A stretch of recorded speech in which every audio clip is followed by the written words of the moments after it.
Let me close my door real quick. All right. Hey, everybody. We are going live again this Thursday evening at 6 p.m. Central with an amazing guest tonight, Kay Cabuko. Kay is a an action taker in Sub 2, and she actually hopped onto one of our Zooms with Abraham Gray and asked him if he would partner on a deal with her. I immediately knew that she was my people when she did that. I thought that was so cool.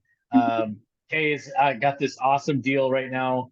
What I think it's like $9.5 million deal, assisted living facility, right? Yes. That she closed on recently, guys. So we wanted Kay to come on and tell us a little bit about her story. But before we get into the deal and all that stuff, Kay, can you tell us a little bit about yourself and your background and what kind of got you into real estate? Yeah, yes. Well, thank you for having me today. I love to share everything I know. So my background, I was a nurse, actually working as a nurse for 8 years. And me and my husband were just kind of looking for businesses to buy. We were just kind of intrigued by business and buying profits. We just only heard about it. We never knew or understood of it. We never took any courses or anything like that. So we just started looking around for businesses to buy. And we found one. We got our first deal, like about 450, 150,000. And then we used SBA loan, and we probably with 10% down, and we got like about 150% cash on cash return on that first deal. So we were Wow. pretty lucky there. So then we're like, Mhm. "Ooh, wow, let's do that again." Got a little cocky. Like that was like a rookie and like a Right? beginner's luck is what A I luck. Yeah. Yeah. That's it. from That's there. awesome. Go ahead. Yeah, so from there we just kind of started buying more businesses from the second and then the third. And then the third was the assisted living, and that was what I find really, you know, more interesting to me because that was just kind of aligning with my background. So when that opportunity came, I just figured, like it would be perfect for me. And I didn't even ask for my husband's approval. I'm like, we're doing it. So we ended up locking that deal. And I find that like that was like the perfect business for me. And I really enjoyed it. After operating for 2 years, I was ready to expand. But in the meantime, I think I figured out how to put a system in place. And I was kind of testing it out, actually, like testing out, like if I do it this way, could I step away? And so I was testing out my manager in place that I had. And she was doing so well that I was been like pretty absentee for 6 months. So I kind of got bored. I'm like, what am I going to do with myself? So I joined Sub 2. And then I started learning about creative financing.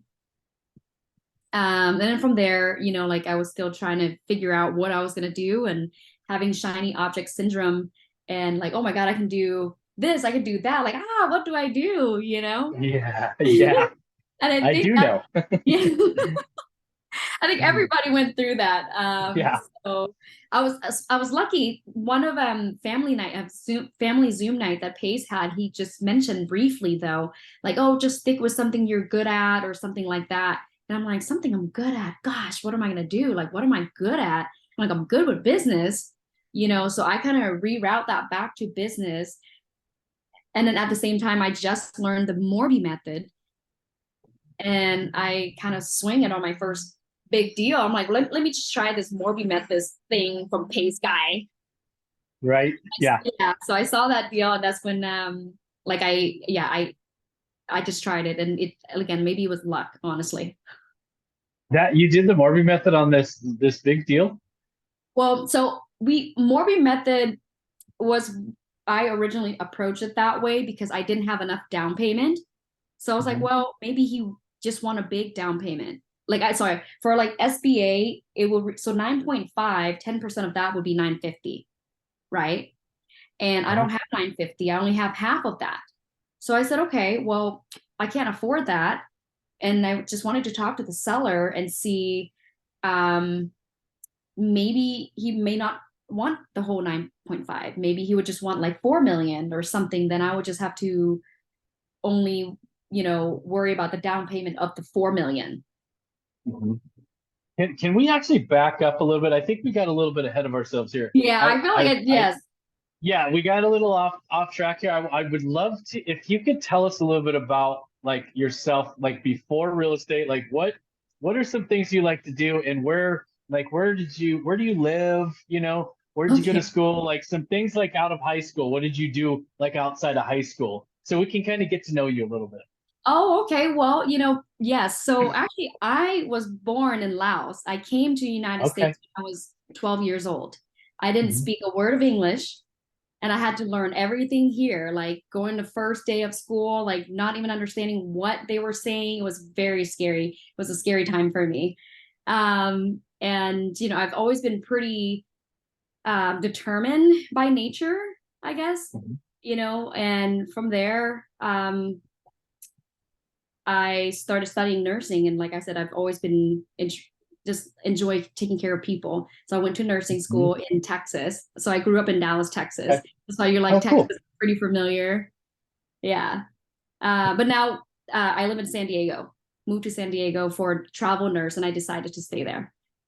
Okay, that's Yeah. cool. So, is real estate something are you looking to get out of doing nursing, or do you want to continue doing nursing and just kind of build a portfolio and build your business on the side? Well, real estate is how we built wealth, right? Eventually, I would like to have enough cash and invest in real estate. And yeah, I mean, I would love to own multifamily one day. That's my goal. Mhm. Awesome. Yeah, I think a lot of us can relate to that. So have you put any timelines on it? Have you written out like an actual plan of attack, like a goal, like a certain date, or are you just kind of gonna play it I'm as it just winging it kind of right play your now. hand? Yeah. Yeah, as it comes. Okay, kind of like at the blackjack table. Yes. Okay, cool. That's awesome. So tell us a little bit about before you got into this big deal. I know Juan's going to want to ask some questions about this one as well, but oh, James is coming on. So you were talking a little bit about some of your other deals. What are some of the challenges that you faced? Like maybe let's go back to your very first deal.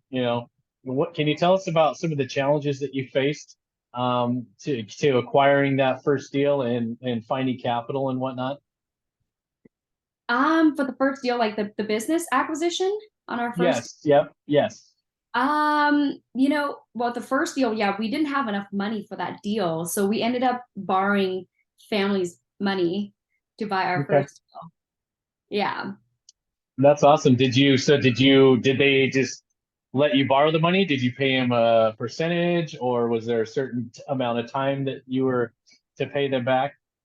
Yeah, they were kind enough. I guess there was no like interest or anything. It's like you borrowed this much and you were just returned that much. And we just give them a little bit because we didn't know that there was such thing as somebody can earn interest rate, but it was like family helping each other out. So we That's got cool. lucky.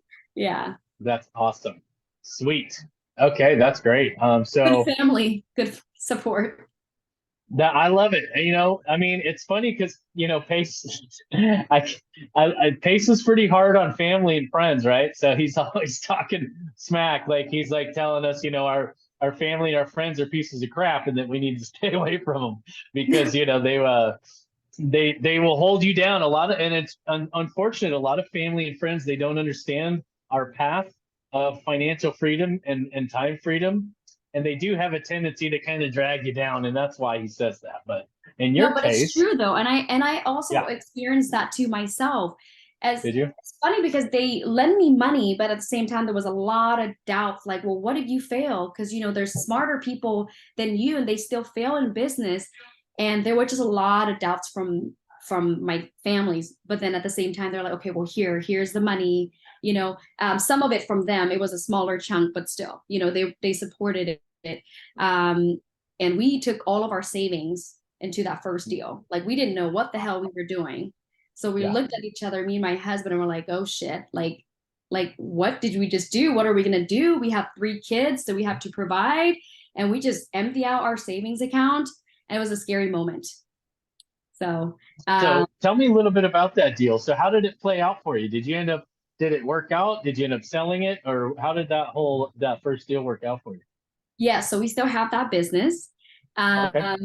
Yeah, so it did end up really, it was a really good business, and it was a simple business. It's not, you don't need any license. It's like an auto registration services. I'm not Mm-hmm. sure if you're familiar with that. When you go to the DMV, instead of waiting 2 to 3 hours, you can just go to one of our office, and you can probably get your title transfer or registration when you're out of state within 5 to 10 minutes. I'm So sorry. I'm like sorry. within What five did to you ten just minutes, say? we're, That you we're pretty just fast. changed my So holy smokes. You need to put a link in here. If you have a link to your site or your business, you should drop it in for sure. okay, we'll do. That is Yes, it only awesome. work for California though. Okay, good to know. Yes, because So it Justin works can for use it. us because we're so crowded here, right? I That's mean, I mean cool. that's our wait time here and at the DMV is 2 to 3 hours, and Yeah, time is it's money. the same here. It's Oh, horrible here. It's actually really? really bad. Okay. Yeah. We actually have Yeah. to go to the next town over because we can't get in. It's insane. Oh, wow. Yeah. So the good That's thing cool about that though. very first deal was like a mind shift, more like it, because we didn't know what we were doing, but it was a proof of concept, I guess. Like we empty out our account, and it was like a really scary time, and we just took a leap of faith. And the very next day, all the revenue was transferred to our account, and we're like, oh my God, this is real. So we took a picture of, Yeah. like our bank account from zero to whatever it was at the time, you know. You went from zero to hero. Boom, overnight. No. That's super cool. Um, that's awesome. Sweet. So, Juan, did you want to hop in and ask some questions? Yeah, I mean, so you'd mentioned that's the first business. So, in all reality, has that been your main focus? Is just business buying at this time and not really focus on real estate? I was trying to focus on real estate at one point, like short minute. Like I just couldn't figure out how I would buy single family homes and understanding the market and how do I partner up with people. I'm still in the middle of that right now. Yeah. Okay. Well, you got some great people in this YouTube channel, and really even in the Zoom, that you can certainly partner with regards to real estate. I mean, many of us have been doing multiple deals in that space. We would love to partner with you because obviously you bring a lot of experience and knowledge from the business side that you can bring over to the real estate side, and you're desiring to do that. Is your goal or your desire to do it in residential or strictly commercial when it comes to real estate? Like multifamily. To Yeah. me, so my mindset is if I can get the big, like not even big, I said 10, 20, 30 units apartment will be Okay. ideal because it's to me it's very similar to running assisted living. I can Mm, run a multiple small 6 beds, or I can do 130 beds in one location.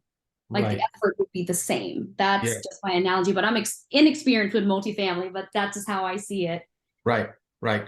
No, I totally understand. The one thing that I've seen in the market space is that a lot of people have interchanged real estate and assisted living. And a lot of times it just depends on how you want to look at it. Do you see it more as a real estate transaction or more as an actual business transaction when it comes to assisted living? I'm gonna say both. And that's what's the best thing about assisted living. Like you get the best of both worlds. You get the real estate and the business. And then the business portion of it, the cash flow just so much higher than any multifamily. It'll blow multifamily out of the water. Okay. Wow, Yeah. that's awesome. So what about this second business? Was that related to assisted living at all, or is that a No, it was a roadside assistant, AAA roadside assistant. wow? Okay. And do you still own that today?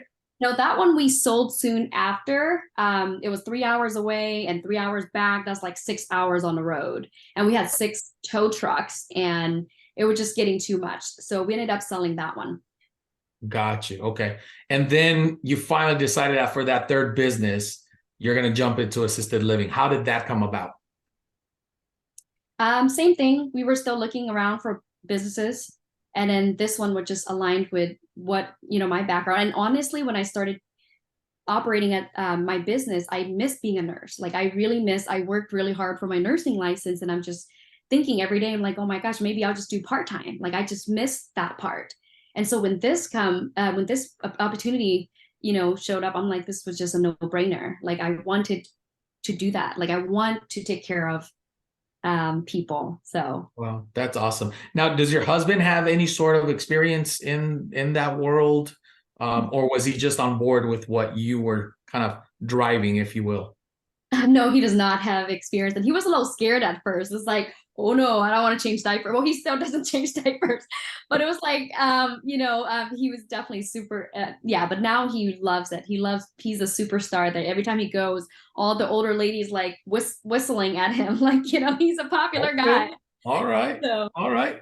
Well, that's really cool. And where is that first assisted living facility at? in San Diego, Oh, wow. Such a beautiful place for one of those to be at. yes, it is. Wow. How big is it? How many beds? So 15 beds, 15 beds. just the perfect amount, where you have enough profit margin to hire a good manager. Okay. So is that what you've done now? Is you guys have hired a manager and you guys have been able to step away from that business and let that business be ran by them? Yes. Wow, that is awesome. How long did it take for you to get yourself to that position? Right after buying the business and then getting those systems in place to be able to allow you to step out of it and let that be ran by them. I would say a year and a half. It could have been sooner, but we bought it during COVID, like worst time to buy assisted living, because Oh, I'm not sure if you guys seen it in social media. That was like the worst place to be. But we did really well. We did really well. We didn't have any case of COVID, so thank goodness. But it was a tough time because staffing was a huge issue. People would call off, or it was a scary time. Nobody wants to go to work. So I would work days and night, like just to make sure that, all my residents are taken care of, no matter what, So first, like during COVID, obviously it was all just about making it, like just to make it to the next day. Yeah. And then from there, like things that slowed down a little bit, and I'm like, I can't, the only way that I can make my business better is when I have to step away. So, and that's when I hire an assistant at first. She wasn't a manager yet. I'm just hiring an assistant and delegate some of the tasks. And then the more I see, the more I'm away from the business, the more I know what I needed to improve and implement and putting, yeah.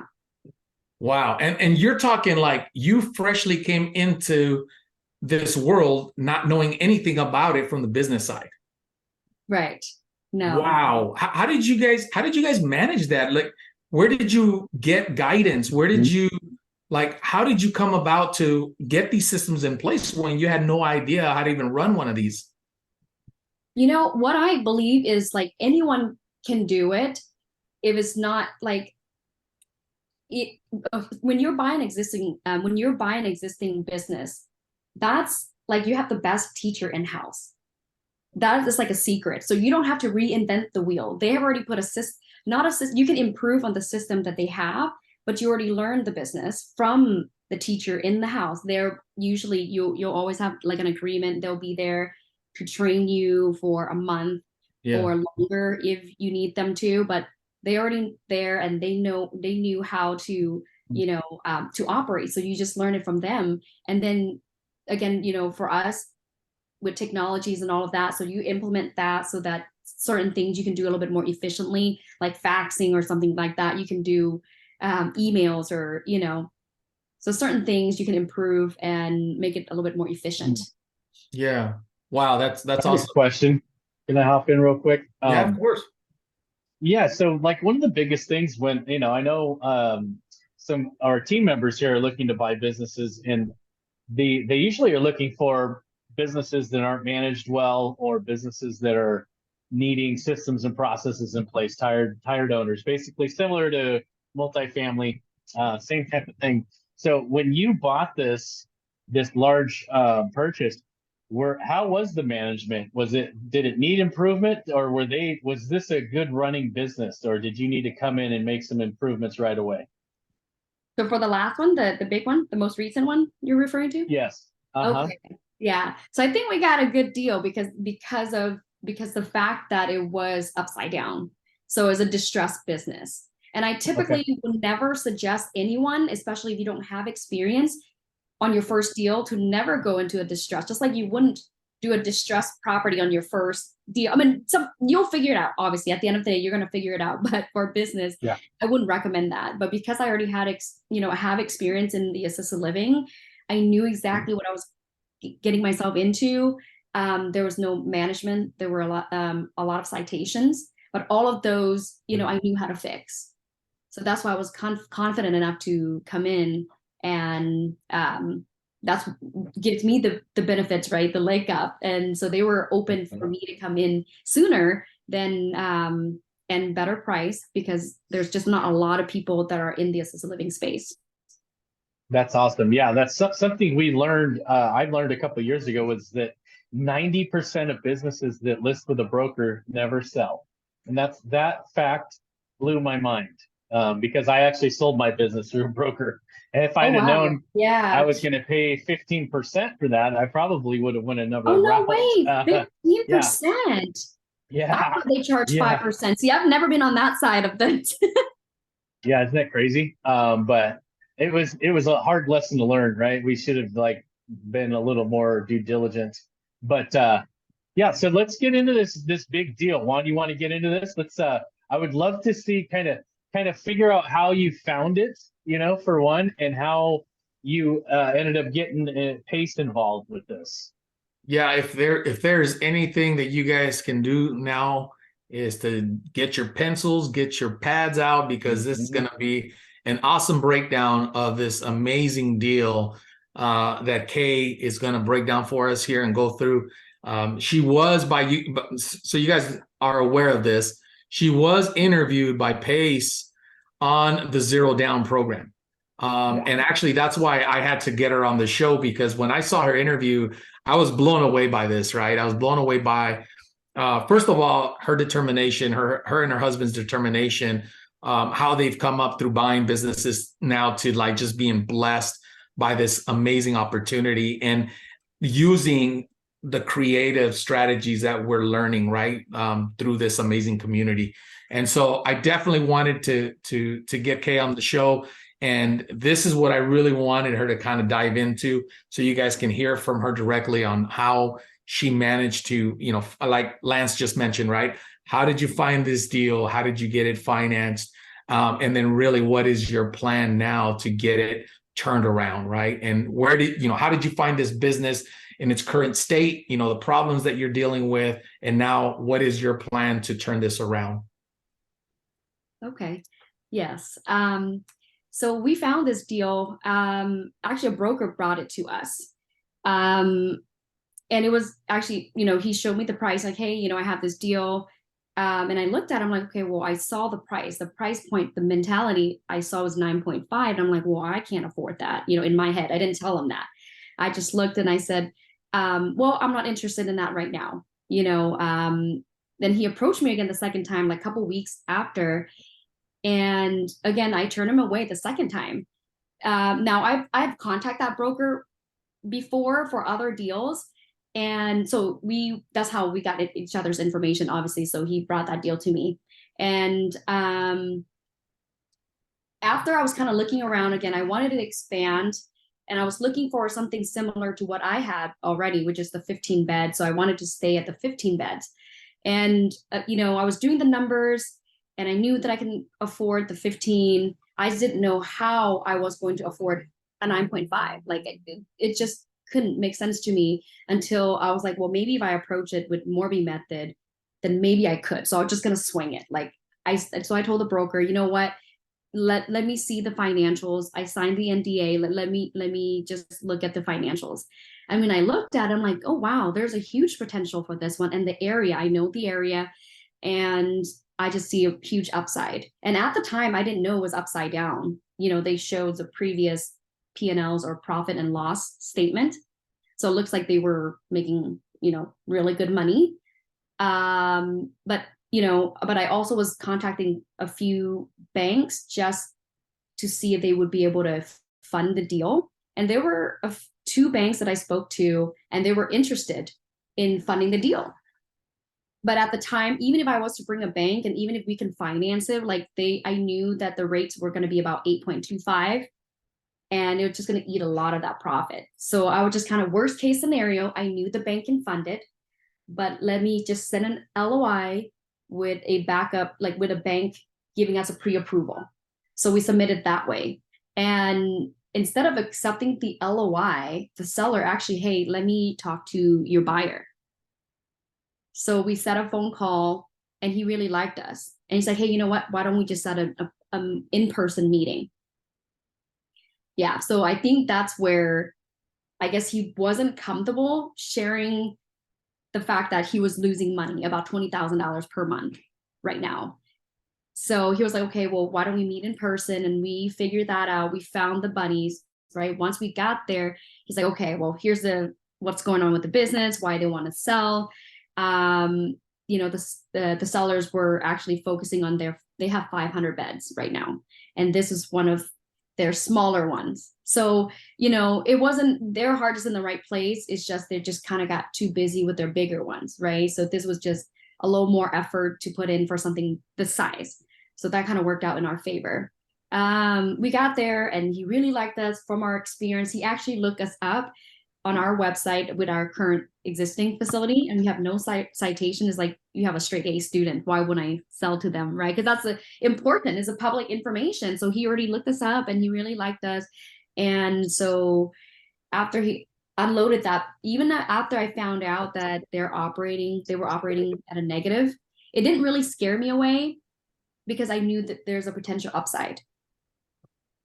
And I've also looked them up after that. I'm like, oh my gosh, they do have a lot of citations, you know, like, what am I going to do? But the good thing is, I knew once you buy the business, you'll get your new license. So those citations won't carry over. So you will get a clean slate. So that wouldn't affect our business moving forward.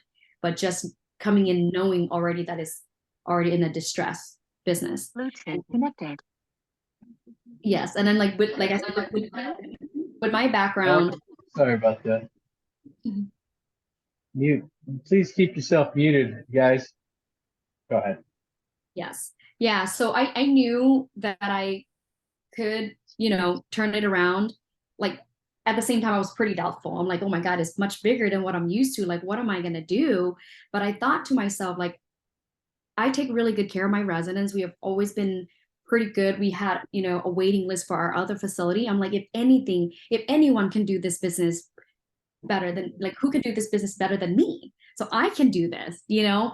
And that's the human piece of it that I know big facilities I know they're owned by, you know, Plum. I think they're one of them. They're a huge company, and hedge funds. There's no human piece in that. I know just a transaction, but that's when I come in, and that's when we shine, right? So I came in with confidence, knowing that I can turn it around. I love that. I'd like to touch on that, like something big that I'm really big on mindset. So I'd love to touch a little bit about what took you from going, oh, that's way too big of a deal. 9.4, 9.5 million. How did you shift? Where was the mindset shift from, oh man, that's too big, I can't do that, to where you're at now, and where you ended up deciding to put an LOI or submit an offer on this business? What happened from point A to point B in that mindset shift?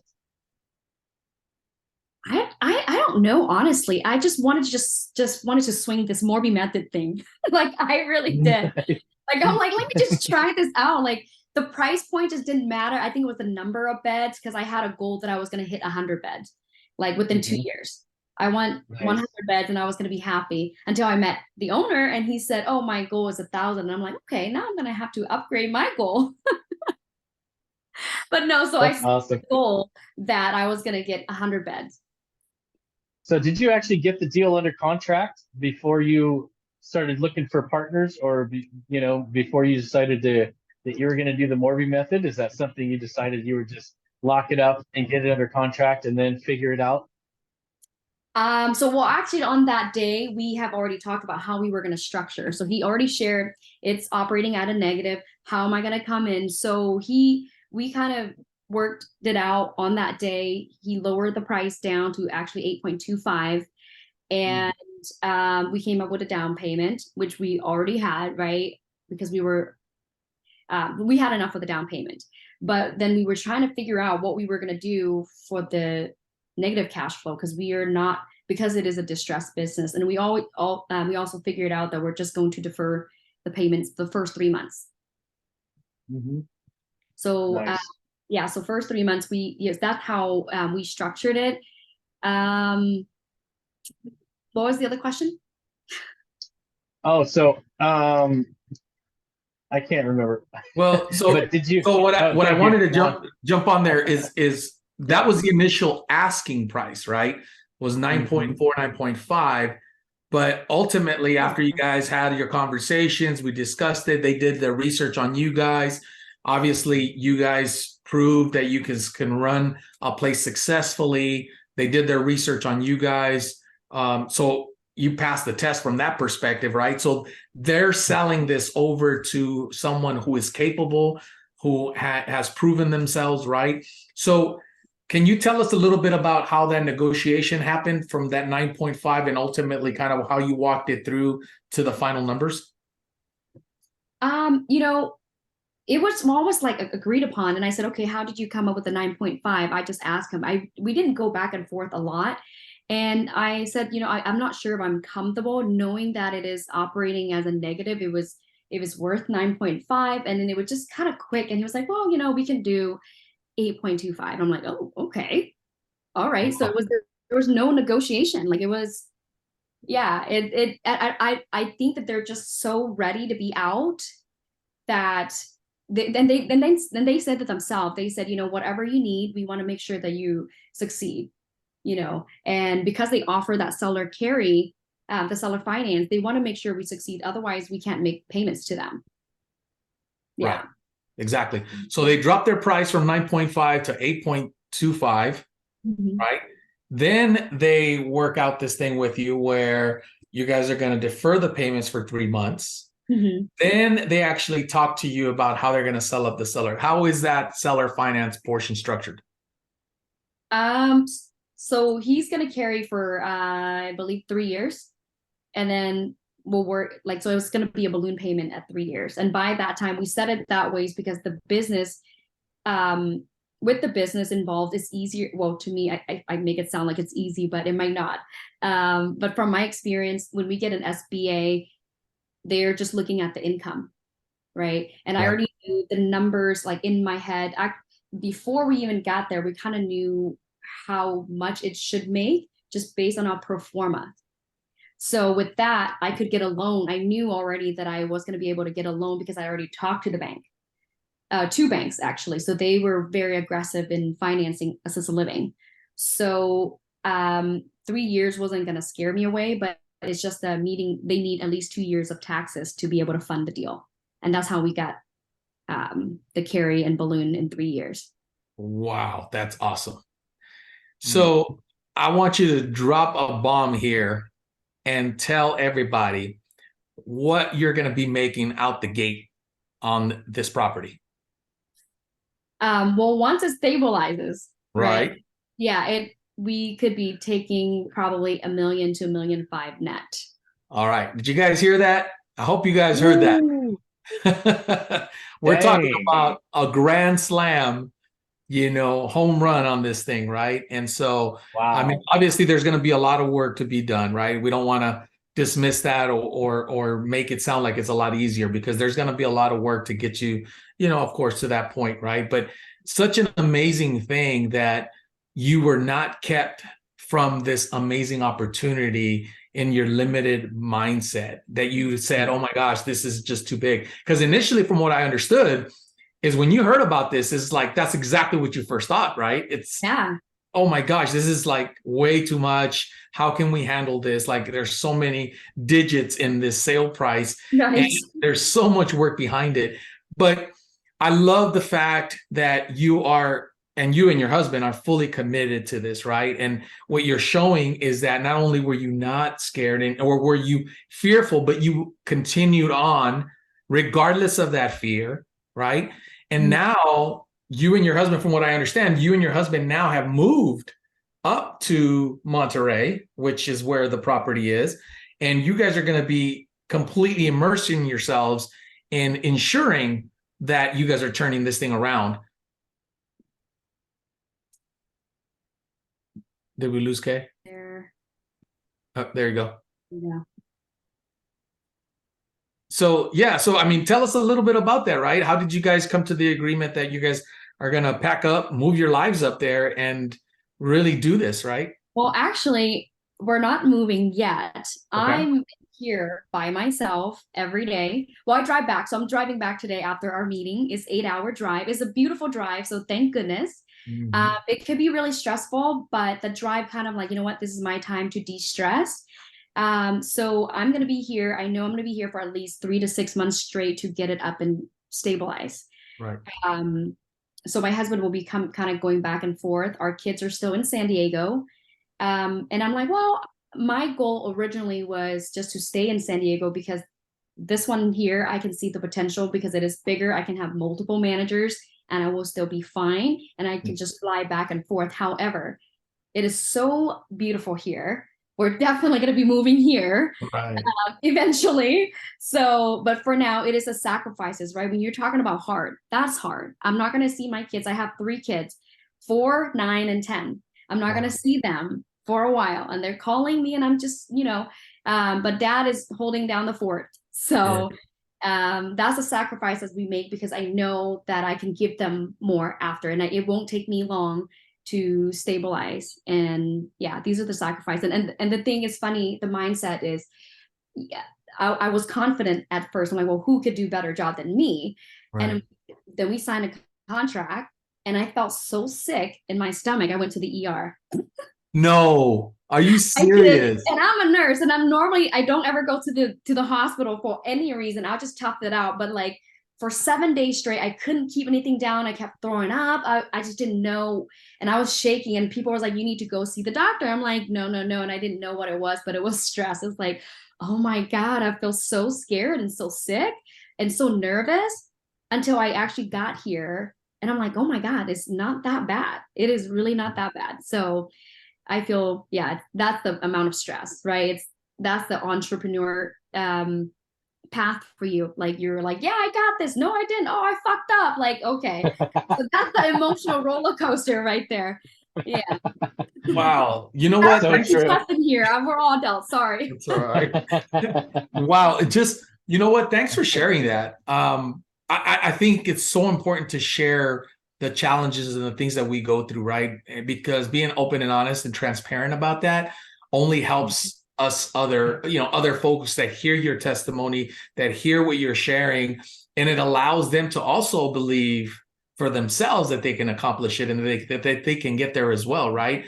So thank you so much for sharing that. I mean, another thing that I took from your interview was the powerful testimony that you shared about you being in your car when you were dealing with that first assisted living facility and like in tears about how stressful things were, right? Share that a little bit because I'd love to have everybody just hear the things that you have gone through and have overcome. Oh yeah, that's definitely like I was saying that we bought it during COVID. So everybody was calling off and then I'm working days and nights. And then during the time I got sick myself and I didn't know what to do. And I was really weak. And I had my 13 residents in that home, and they need help. I knew that. And I had one guy that I recently hired at that time. And thank God he didn't leave me. He, helped me with everything. And I had spent so much time at the facility and I didn't see my kids. And because I even sleep there sometime just to make sure that they're safe. And so now I'm not seeing my kids. I'm sick. They need me. I have no one to help me through that process. And I just didn't know what to do. And I just kept thinking to God. And I didn't know like if that was the right decision that I made, I just kept praying that please give me some strength, please give me strength to make it through the day. I just needed to make it one more day. And every morning I would cry before I walk in because I know they needed me. So I cry. And because I know that if I don't take care of them, they can get sick. And, I didn't know what was going to happen. So I walked in and I just put one foot in front of the other and each and every one of them until I was better. And then I forgot about being sick because I was busy taking care of them. And then every day just got easier. And I think that's probably the toughest time but that also was a blessing because I didn't realize the strength that I had. Mm. You know, and now I know that you can do it. We can do it. And I also realized, because I keep saying, "Oh my God, I failed. I failed. This is gonna fail." Like I can hear my sister's voice, like, "Oh, you're gonna fail. Like, what if you fail?" Because you know, again, other smarter people also fail. Like, why wouldn't you fail? And I'm like, Wow. you know, and that was just also going through my mind. But I just, again, you just got to keep going. And Wow. now, like I was saying, like since we've been through that, and I'm just like, anything. If you can make it through COVID, you can make it through anything. That's what I feel like. I feel like an iron woman now, you know? But see, all of You that, are. yeah, I mean, honestly, like all of that has forged you, right? All of that has forged you into this stronger woman, into this stronger person. And really, like you said, the sacrifices that you're making today is only going to be for the betterment of your family in the future. And your children might not see that at this time, but you know what? It'll be amazing because in a short time, when your children are actually spending their time with you during the week, when other parents are still working 9 to 5s, right? Is going to be that's where the real fruit of all of the sacrifice is going to be shown. So thank you so much for sharing your heart, sharing, you know, your story, and really just allowing us to feed off of that, right? You know, I guess Lance, we can jump into questions. Yeah. Since we got about 15, 20 Yeah. minutes. Yeah, we have one already in here. Joel, if you want to hop on, man, you can hop on and ask yourself, or we can just ask from the comment section here.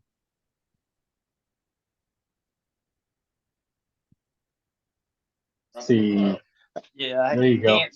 I'm sort of kind of another meeting. I just really had that brief question. She mentioned that she had done a Morby method with that, and I didn't hear any specifics on it. I just wondered, did she do the entire 8.25 with a seller finance, or did she use a Morby method? And if so, how much did she bring, and did she get a PML or somebody else to do the balance? Okay. Great question. Can I answer that one? Yeah. Okay. Yeah. So no, the Morby method just allowed me to aim for the higher price. I actually didn't go for the Morby method. We ended up putting 250 down, and the rest is seller carry. So it's about like 2-3% down. That's crazy. Wow. And that was your personal financing? Yes. Okay. Wow. That's amazing. That's so awesome. And so you weren't actually even having to go outside and actually bring in external financing, which again leverages you even further, right? Because of the debt service. Oh my gosh, that's awesome. That's great. That is good. Anyone else have any other questions?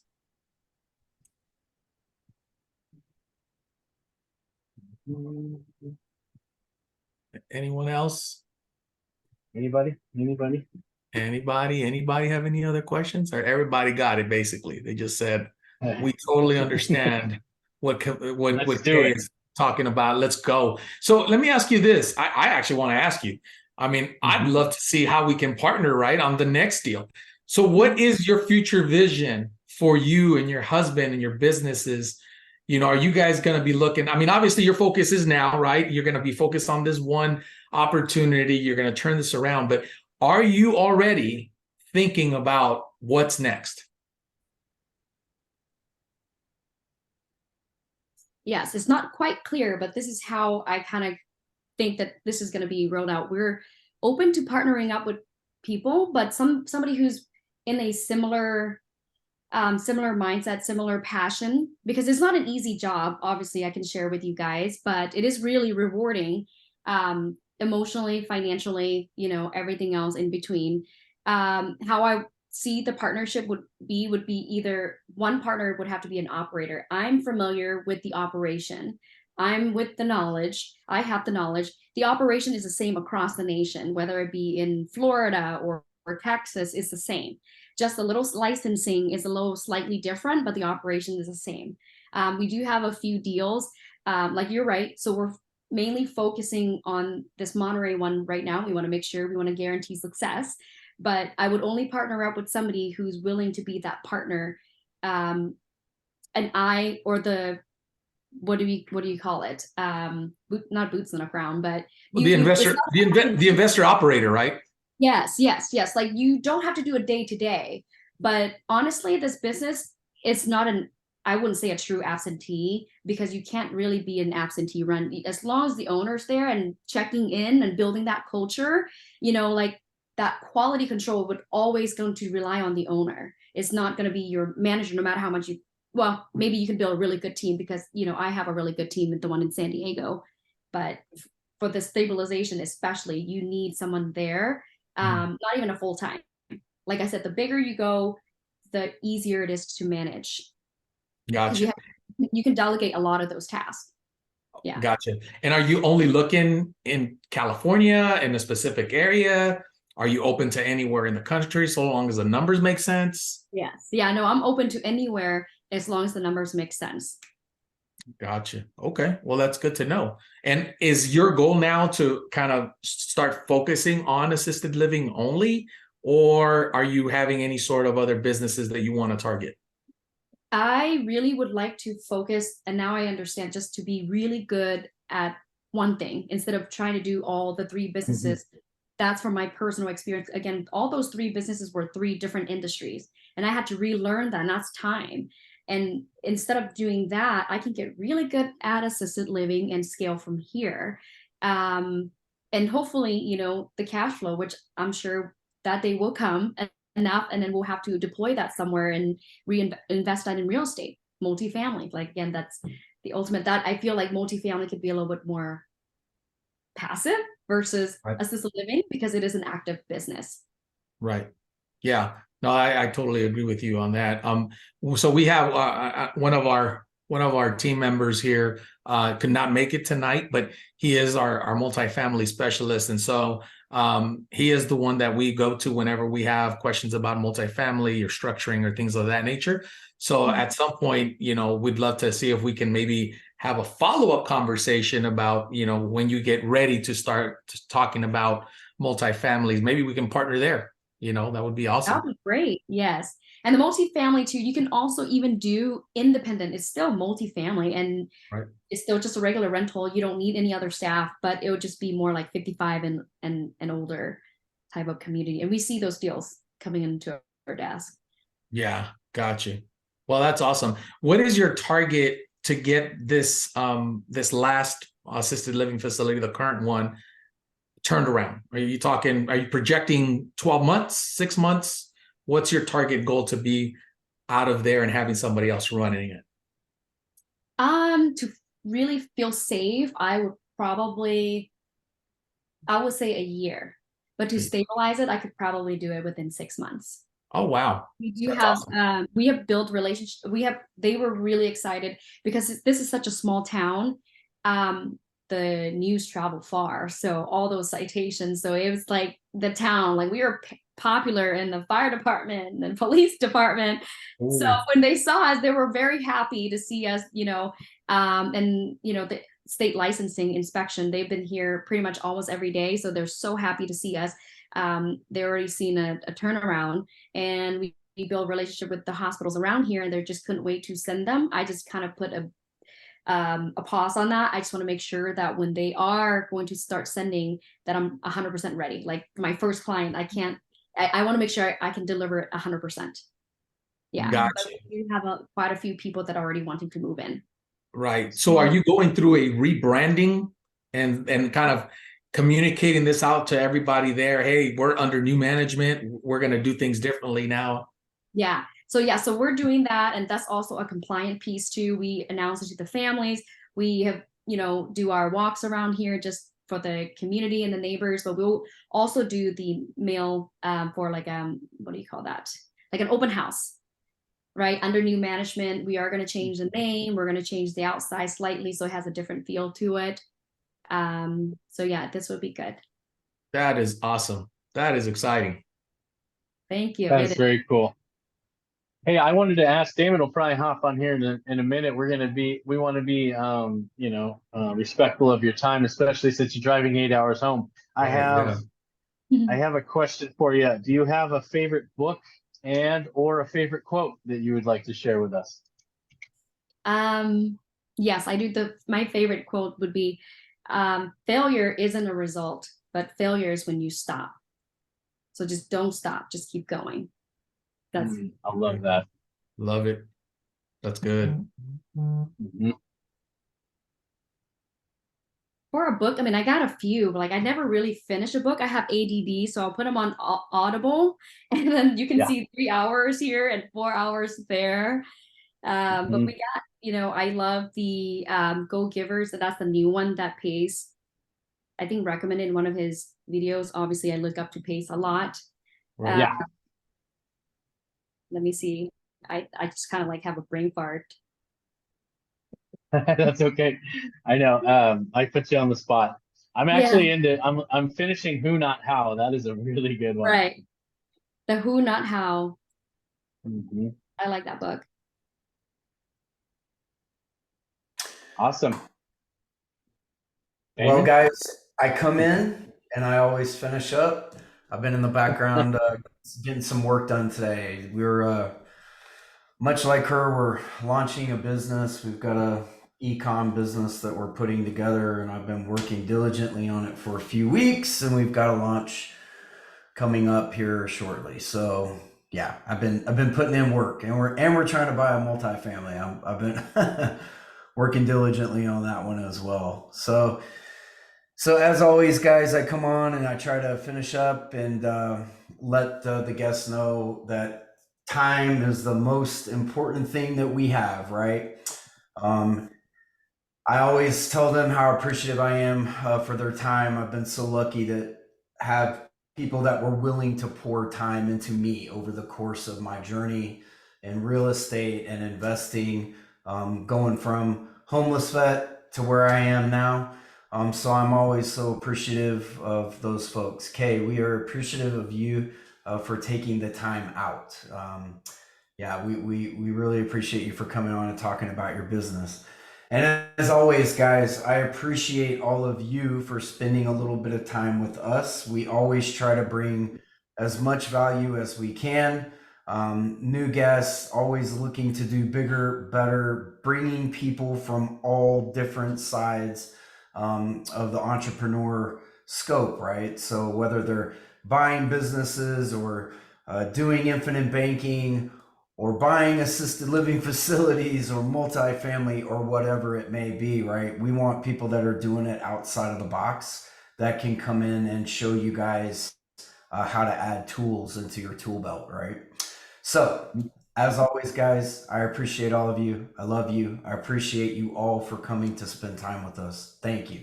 And we wish you all a good night. And by the way, before I end it, please, guys, go like us on Instagram, Facebook, TikTok, YouTube, on the webs, on the interwebs, right? As they say.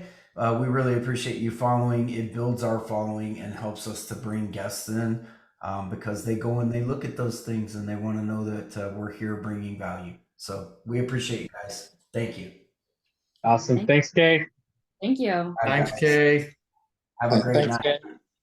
Bye. Have a safe drive.